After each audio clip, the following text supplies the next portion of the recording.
I can't tell if we're in focus or not. Photo booth is not awesome. Ideal. No, it's not a good piece of software. It's YouTube. Who cares? Yeah, exactly. And it's Mass Effect 2, which is this video looks like it was made when Mass Effect 2 came out. That's actually what it was. It's appropriate. Time machined back. Mm-hmm. Yeah, so I guess we were talking in the car about Mass Effect 2, which I should probably introduce you. This is Brian. This is my friend Brian. I love him very much. He helped me out all throughout E3. We were talking about Mass Effect in the car, and I found out that you love Mass Effect. I do love Mass Effect. And I also love Mass Effect. And we were talking about how you before we get into it, I just want to say, like, for me, like, Mass Effect sort of represented, like, and this is probably so inappropriate to say too, though, like, realistically, but I felt like it was like Western games like really coming into their own. Like, this I feel is, like, the first time where like a Western game to me like stood out. Yeah, and I think to contextualize that a bit, that makes sense for your taste in games. Exactly. Because someone who grew up on JRPGs and like, loves JRPGs, which that's you. Yeah. That's kind of, it's funny because in a lot of ways our taste in games are very opposite. And so you play only JRPGs, exactly. and I you almost only play them, and I almost never play them. Exactly. And but Mass Effect is a neat little middle of that Venn diagram for us, exactly. Yeah, which is why I'm so excited about just grindy enough for me to like. Yeah, there are just enough bad things about Mass Effect that you're able to like it. I love it. Yeah, but we were talking about you said something that I thought was really interesting and that touched on something I've been thinking about for forever, which is you were saying that the overall story in Mass Effect 2 didn't really do anything for you, but the loyalty missions were the best. Exactly. And I don't think that's an uncommon opinion. I think a lot of people did the loyalty missions and found them to be better than the overall story. I think people think about Mass Effect 3 as being the one with the ending that was controversial, and it was, hands down. But Mass Effect 2 also had a controversial ending because people were like, why did I fight this giant fucking robot fetus baby at the end? That's bullshit. And it actually left a bad taste in a lot of people's mouths. So I haven't played the third one. I should say that I have no real context for how the trilogy ends. Yes. But the reason why he didn't play the third one, by the way, is extremely good and well justified, and it's another story that we'll tell another time. So don't give him any shit. He has a really great reason. I want to play it. I'll get to it soon. Yeah. So for me, like, after having played the first one, which is like literally the reason I bought a 360. Going into the second, the first one had a ton of flaws. Like the Mako stuff was bad, like just bad. For sure. And then going into the second one, which was like so much smoother as a game. Yes. And so much more polished. Yeah. It was like playable. And like beautiful. It like looked so much better. Quick confession from me: I never finished Mass Effect 1. Okay, that's totally because I hated the act of playing it. I hated the gameplay part. The story shit was all dope. It was all fire. But like playing it was too much for me. Yeah, I can totally get that. I got to a boss fight with this biotic Asari lady, and could not get past it. In the hangars? Was it in the hangars? Yeah. And I got tired. The snow I was just like, I can't anymore. Bye. So when I tried to replay that game on hardcore mode, that's where I stopped. Oh boy. Yeah. So like but I'm like super into it, like super completionist, and so going into the second one, playing through the loyalty missions was like I was gonna do it no matter what. But that was almost what like got me through the game, because I felt like the main story for me was like pretty lacking, just because they introduced like a lot of elements that weren't really mentioned in the first one. You pointed something out to me that I had never thought about before, which was you say you care a lot about continuity. And you believe, and I think I agree, that Mass Effect 2 had a problem with that. Yeah, definitely. It threw out, so like I don't know if you watch Doctor Who, but like so like when they switched writers from Russell T Davies to the current writer who's like Stephen Moffat. So Stephen Sherlock guy, right? Yeah, exactly. Stephen Moffat like threw out a lot of like the old continuity and lore. I feel like, I mean, I could be completely wrong, but like just watching like the new 5 seasons up until like season 6, like it felt like a lot shifted when he took over. Yeah. And I felt kind of the same way. And I mean, I hate doing this, but like blaming EA, like as soon as EA took over, like so funny. Like the BioWare like helm of Mass Effect, it felt different. It definitely had a different feel, especially for like the main story. Yeah. Like I feel like it got like a little more like Hollywood-ish. Yeah, like, it was definitely like for sure. Like you're fighting towards like a big ending. If you don't like the Hollywoodification of Mass Effect, I think there are things about Mass Effect 3 that would drive you up the fucking wall. I have to know. Yeah, though. You do. Did you, by the way, the Mass Effect Andromeda trailer that came out during E3? I haven't. Let's watch that after. Yeah, this is gonna be. We're the only motherfuckers uploading a Mass Effect video after that trailer came out that has nothing to do with it, and we haven't seen it. That's awesome. How great is that? That's amazing. And so for me, like, so the big example for me was like the Collectors. Like the Collectors were this species that were partnered with we couldn't remember the name of the main enemy in Mass Effect, like the big In ships. one? Yeah, in 1 and 2. The Reapers? The Reapers. Yeah. Thank you. Yeah. So like the collectors are this species who are like partnered with the Reapers suddenly in the second one, and they're apparently like they're minions, and they've been working with them since like the dawn of time. And yeah, there's like some small bits of dialogue that sort of explain that away, like, oh, they're super secretive and no one knew, and they've been extinct forever, and they were rumored to be.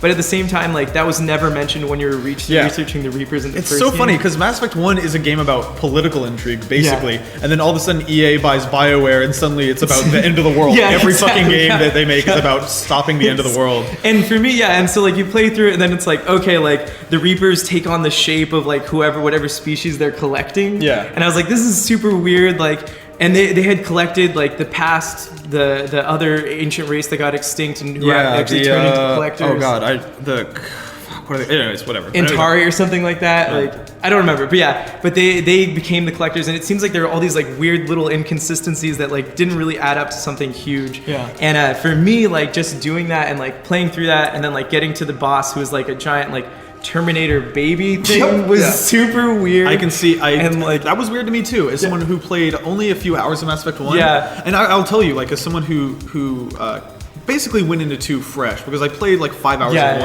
of 1. The difference, simply, then I think most Mass Effect fans would say that you're just a dumb asshole to me. But the difference, to me too, probably, honestly. Like you didn't like the way that story was told between like the Reapers and Collector stuff. Yeah. For me, with no real context for what the enemies were in 1, the difference between the Reapers and the Collectors was so confusing to me. I was like, wait, why is there not one bad guy? Why is there 2 bad guys whose relationship is barely explained? And it's so true. Like even coming from the first one, like so that makes sense why maybe.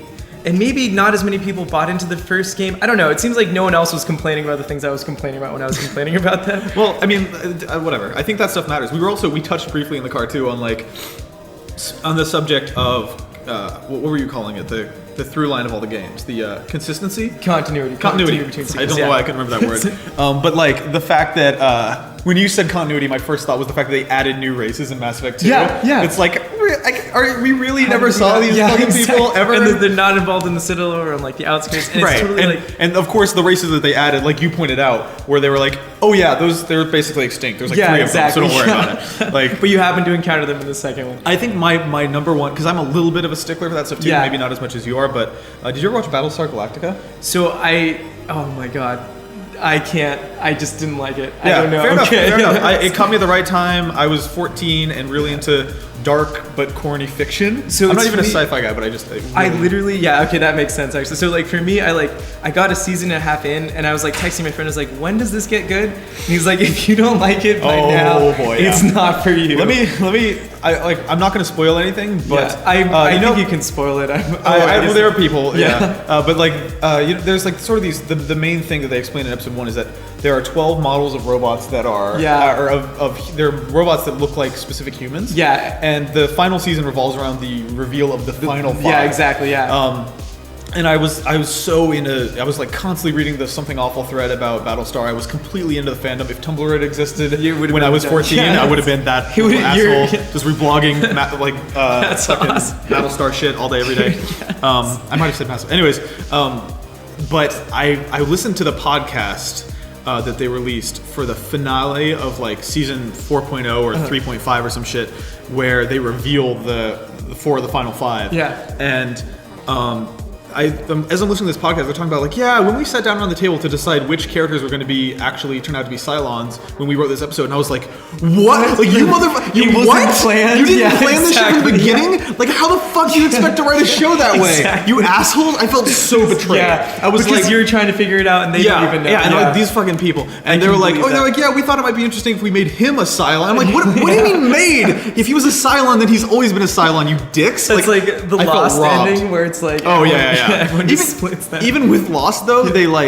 they said from the beginning, like, we have general outlines for all the shit that we have in the vault somewhere. At least they knew. At least they knew. They knew. But knowing that these assholes sat around it, and no one tell Ronald D. Moore I called him an asshole, but fuck that guy. Because the fact that they sat around a table and were like, he hates Cylons, we should make him a Cylon. How dare you? Like, I was just so mad. Because I think, like, when a universe betrays its own continuity in that Yeah, way. exactly. Okay. It's fourth wall breaking as fuck. Like, And so that's it's interesting. Okay, so I'm glad that you framed it like that, because that's exactly like what I appreciated the most about Mass Effect 1 was the fact that the universe felt so alive, and you're like discovering little bits of the story and like reading through like detailed things. Like if you wanted to know more about the story, you had to be like okay, like full disclosure, I read like the novels that take place in between. Dude, the those games. were written by the head writer of Mass Effect 1 and 2. They were so like super good. I love those. them. Yeah. I have them. I'll let you hook me up. Yeah, exactly. Hook me up before I go back to San Francisco. So yeah, and so for me, like then moving into Mass Effect 2, where it's like the main story doesn't focus on that, but the loyalty missions were so well written and so beautiful. They're amazing. That it just made the game. Like it made it so totally great. Besides the gameplay, it made that world feel lived in, and it made those characters feel super fucking real and specific, and like it made them feel like my friends and impactful. Like obviously like leading into the ending where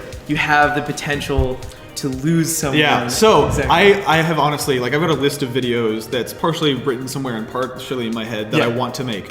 And this Mass Effect video has been one forever, and I think you're the perfect person to do it with me. But you were telling me that when you play the ending of Mass Effect 2, which I tell your story. Tell the way you told me. That's great. Yeah, so I'm like a completionist like when it comes to games. I think that comes a lot from like playing JRPGs growing up, where it's like you have to grind and just like do everything you can to find like the ultimate weapons or whatever. And so for me, like playing Mass Effect, I just like they're only like 30-hour games too, which is like relatively short. And so like I can like I'll just be like, okay, the next 3 days, this is what I'm doing. Like nothing else is gonna happen. I love that to you 30 hours is short because you're a JRPG fan. That's so funny. Yeah, when I feel like ashamed when I only put 30 hours in. Like I was talking to Andy today too, and it's just like, yeah, I put like 99 hours in the game. I'm like, oh, I'm only 30 hours in, man. Like, but yeah, and so for me, like playing through it was like this is what I was gonna do for the next 3 days, no matter what. And so I did it, and in Mass Effect 2, that required like all the loyalty missions, all the mining missions, and upgrading the ship and making sure I had all like the whatever you needed to upgrade all the ships like that you get from the planets. I forget what they're called. Elements, maybe, I have no idea. But yeah, and so then going into the ending, I played through it and got to the baby robot thing, beat it, and then and I was like, oh man, that was like a little bit anticlimactic to me. I was like, it didn't seem like there was that heavy of a burden, or there wasn't that much stress really associated with this. I was like, that kind of sucks. In the first one, it felt like it, like I think at the end of the first one, like you have to make this big choice, and like you could lose half your characters potentially. And I was like, this is gonna be the worst at the end of this. No matter who comes out of this, someone's gonna lose. And at the end of Mass Effect 2, I was kind of like, oh, like that doesn't really happen. It's just a dumb action movie. Yeah, exactly. Where everybody gets out and we're all fine. Yeah. And then I was at my friend's house, and he was like, how much later was this? This was like maybe like a week or within a week. Maybe. I was talking to him, and I was like,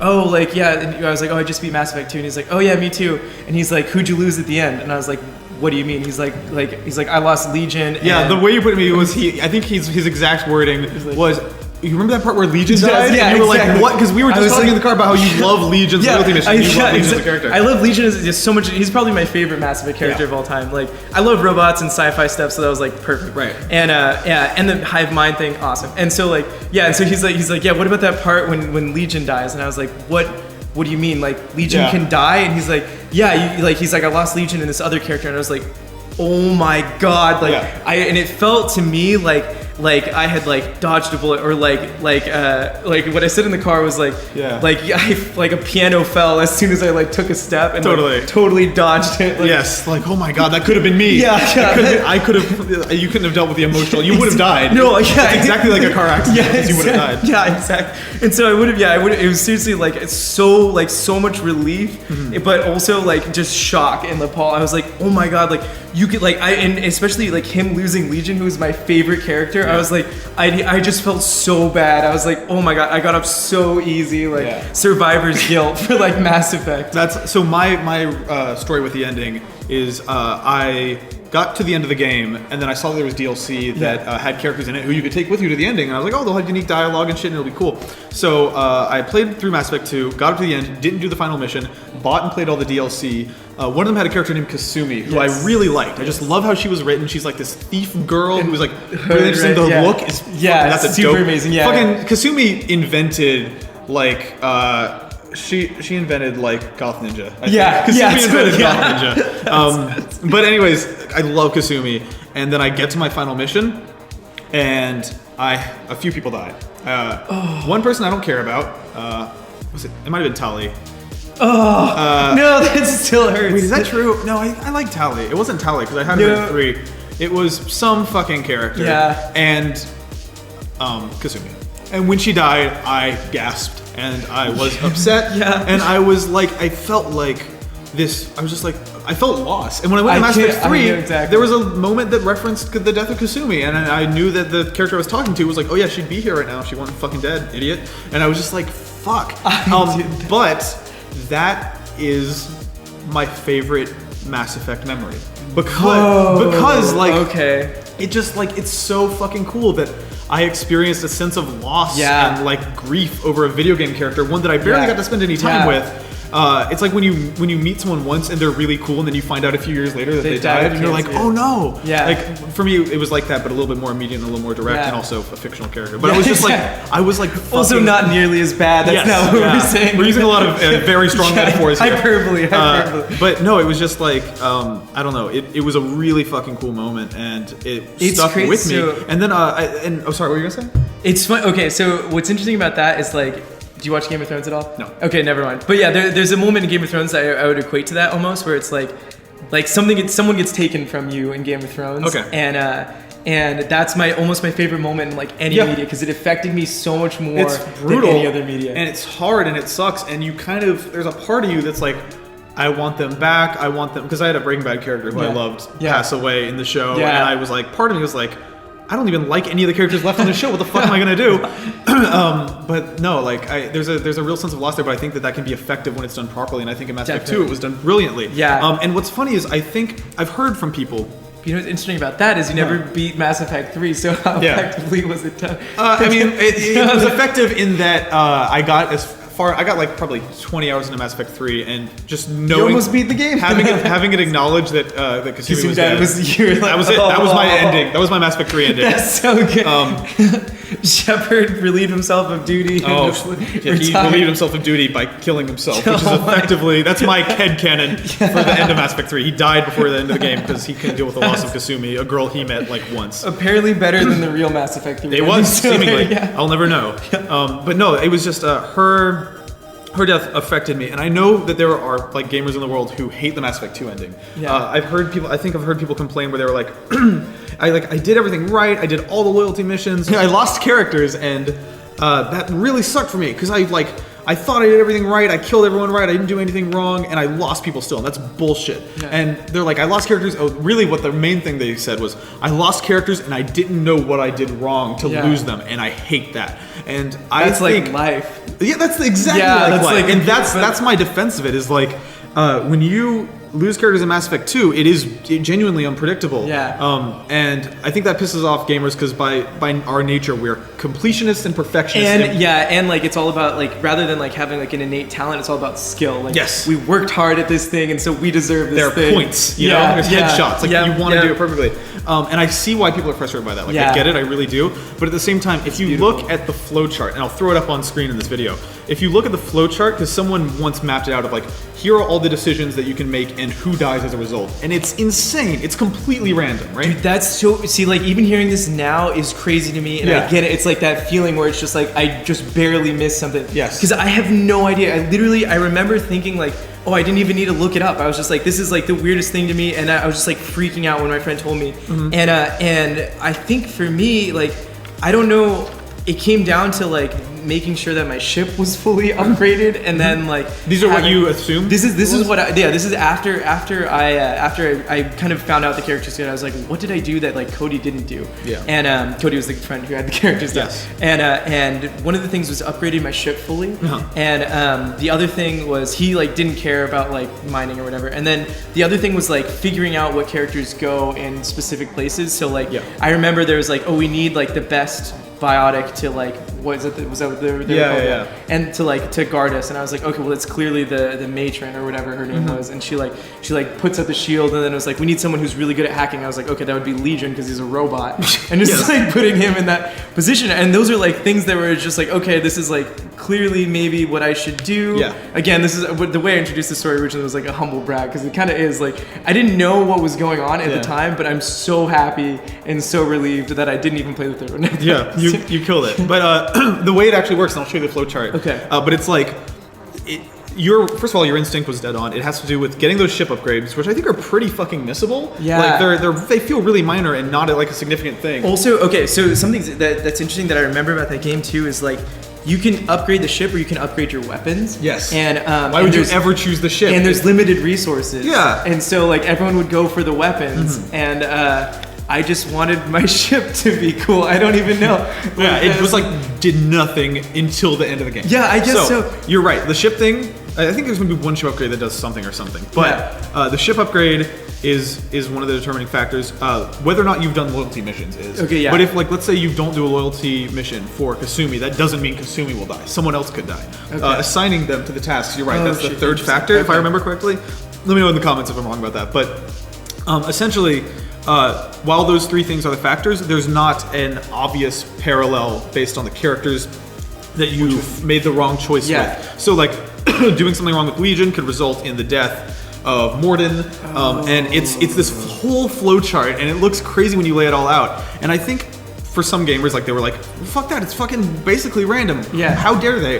But for me, like, that's so much more interesting and true to life because you're a team, and you the team don't has see to, the butterfly effect of like what's happening. You shouldn't be able to. That's not how life is. Like, if you give Morden the wrong job, it would be whack if Morden automatically fucking died. Yeah, That'd be exactly. stupid. The butterfly, that's a great way of putting it. The butterfly effect aspect of it is so much more interesting because, like, the team needs to be able to support each other, and one person making a mistake is gonna result in not just a problem for them, but a member of the team failing. And the way it felt to me when I saw that flowchart, I was like, oh my god, they designed this to obscure it. They don't want you to know. That's cool. And I think really that's amazing. so much more beautiful and such a better piece of art. And I think about that flowchart all the fucking time. And I have to see it. Okay. I'll show you it. I just wanted to basically get that out there. And we were in the car and I was like, you know what? Let's wait. I'm gonna make a video about this with you. God damn, this is making me want to play Mass Effect 2 again. I keep hearing... I have to play Mass Effect 3. Dude, you should. I would love to know what you think. Well, next time in LA, we'll do a video and we'll talk about it. But I badly I keep hearing rumors of like a Mass Effect HD collection, and dude, if they did that shit... Okay, yeah, that would be... Oh my god, I'd devour it. So yeah, for me too, I was waiting to get 3 until the like Game of the Year edition was released, and then I just missed it, I think. And it's just out now, and I didn't even... Right. I was so salty though because like everyone like bought Mass Effect 2 after me, and then like they got the DLC that like for cheaper than what I paid for the game, and I was like, dude, it's so frustrating. So unfair. You're getting punished for love. Yeah, exactly. Cool. Well, this has been the first installment of whatever I end up calling this video. That was fun as fuck. I miss talking to people enthusiastically about video games. My cup's empty. I put it down. Well, you know what? I'm gonna take one last. I'm gonna spoil something. The last time I did a YouTube show about people drinking coffee out of paper coffee cups, sometimes those cups are empty too. A little peek behind the scenes. So, anyways, thank you for watching this. It's really fucking long, but I'm not gonna edit it because I don't wanna. Let me know if you enjoyed it and if you want to see me do more stuff like this. I'm really excited to be doing YouTube videos again. And yeah, goodbye. Oh, also follow Brian on Twitter. He's my favorite human being. Goodbye.